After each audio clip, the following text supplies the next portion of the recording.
So at the end of yesterday, after we had finished our 36 holes of stroke play qualifying, we had 12 players tied for eight remaining spots in match play. We held the playoff this morning, Wednesday morning. We sent those groups out, 3 groups of 4 in the playoff. Obviously, you can't have 12 players playing at once, so those 12 players were playing for the last 8 spots to get into match play. It felt like a lot of players were just hanging on at the end of the day yesterday. With the heat, the wind, the golf course really drying out, it became a challenging test for them. We're going to have a third day of different conditions. Yesterday was warm, but maybe not as humid. As we're standing here today, heavy air, very humid. It's going to get very hot as the day progresses. And that's going to be another challenge for the players, is dealing with this hot, humid, mid-July weather. The air is heavy, the ball's not going to fly as far. It's going to be a challenge for them to maintain their composure.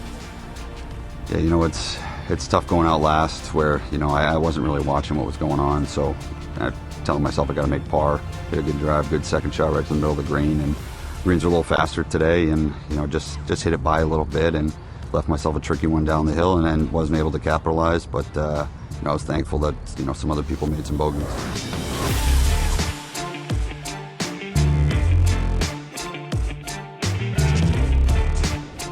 You have to be a really good player to make it to Wednesday, and anyone you talk to that's in the field knows that, and they know that their first round match, you're going to have to play a really good player. And I think that's what we were struck by yesterday, looking at the cut coming at 155.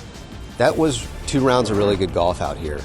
The game feels good. I haven't kind of put it all together yet. I'm hoping I can do that very soon here, or I don't know if I'll make it much further.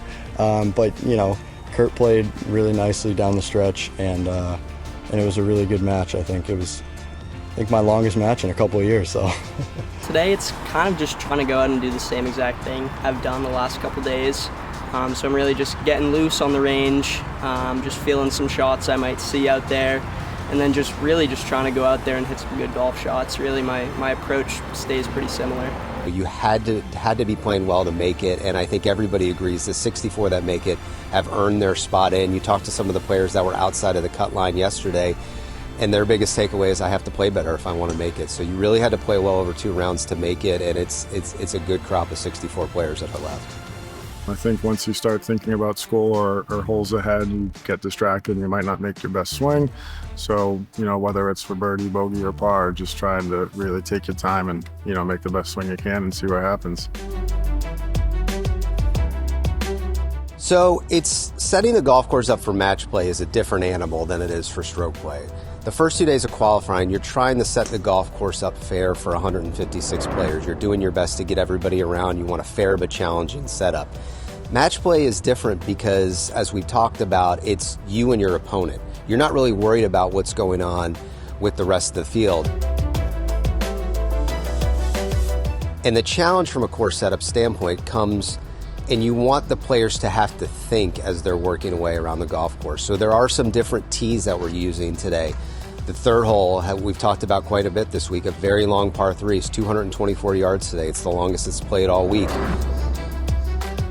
The 5th hole is a par 3. It's playing 196 yards. That's the longest that it's played all week. The 9th hole, however, a par 5, we've moved it up almost 50 yards, so it's going to be a hole that the players may be able to go 4 and 2, and it's going to be a tee shot that they haven't seen to this point in the week. I've played in so many of these and had so many different things happen over the last 15, 20 years, whatever it's been, that there's really nothing I haven't seen. I actually was telling Ryan, the kid I played on the 14th tee when I was 5 up, I said, you know, I know you're my opponent, but I'm going to tell you, you never know what's going to happen out here. I said I was 4 down with 8 to go last year in the round of 16, and I came back and won in regulation. I said, so anything can happen. And then he hooked one into the trees, and he goes, it's not happening today. It's about you and your opponent and what they're doing and reacting to what they're doing.